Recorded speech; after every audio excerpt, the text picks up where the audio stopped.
So tonight, a KPIX5 original report is revealing new plans underway to build huge propane storage tanks right next to the facility where those two tanks exploded last week. KPIX5's Andria Borba took neighbors' objections to the county to try to get some answers, and she joins us live now from Crockett. Andria?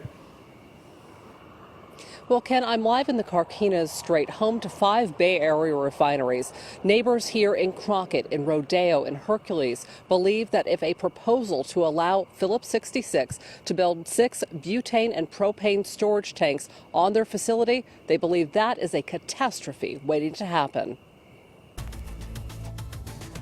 If we went outside and we looked at this big, huge column of black smoke. Nancy Reeser wasn't home when a huge tank exploded at the NuStar fuel storage facility just a half-mile from where she lives in Crockett.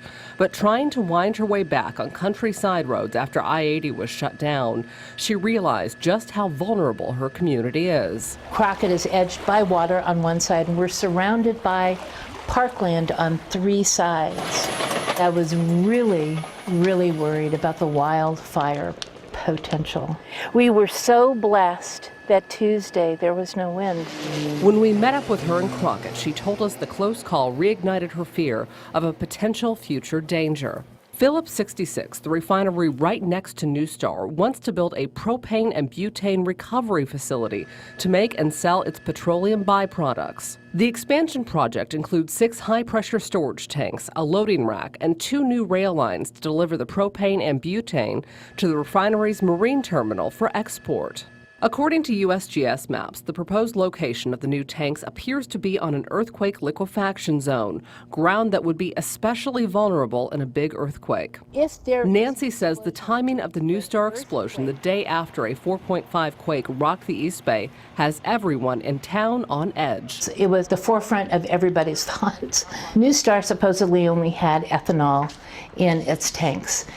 Propane and butane, they're different animals. Experts have likened an exploding tank of that size that Phillips 66 is proposing to a small thermonuclear bomb. Nancy started a grassroots neighborhood group that's been fighting the Propane Project. It presented to the county a description from an expert on what the most dangerous kind of propane explosion, called a boiling liquid expanding vapor explosion, or BLEVE, would look like. This BLEVE at an LPG tank farm outside Mexico City in 1984 killed close to 600 people and severely burned thousands of others. The Phillips 66 refinery sits right between the towns of Rodeo and Crockett. Theoretically, an explosion that size would wipe out whole neighborhoods.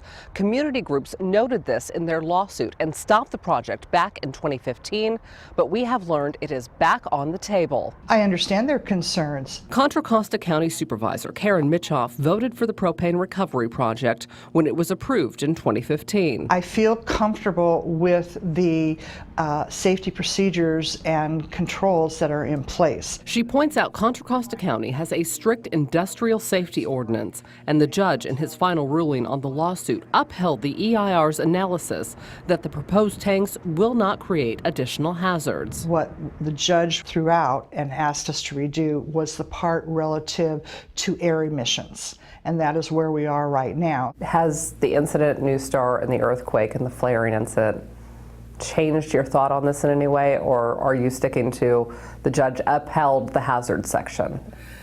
At this point I am, but as I said, we're a year out.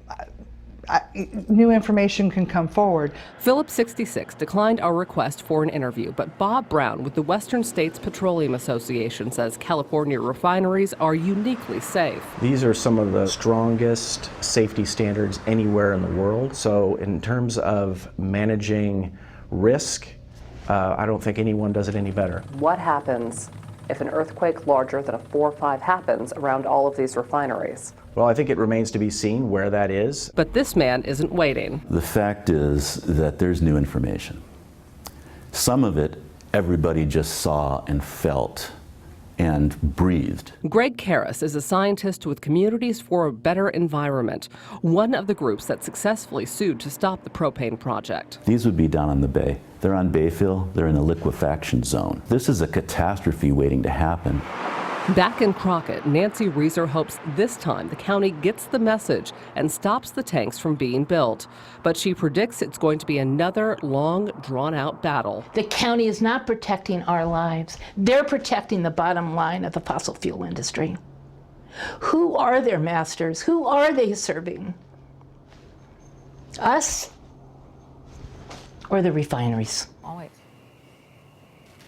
Andrea, I'm wondering, I'm scratching my head because the county looks at the same maps that we look at. They know this is Bay Fill, that they're proposing building some of this. This is prone to liquefaction in an earthquake. What are they thinking? Now, Supervisor Mitchoff pointed out to us that much of the Bay Area is in fact sitting on liquefaction zones and that we are protected these days by stronger and newer building codes. But of course, San Pablo Bay is home to the Hayward Fault. It runs right next to a lot of these facilities. Now, as for that environmental impact report, the county is now reviewing that newest EIR from Phillips 66. It received that last year. We expect that to come forward for public comment sometime in 2020, Ken. All right, Andrea, thank you. I'll be looking for that one. All right, Andria Borba live for us tonight in Rodeo. Andria, thank you.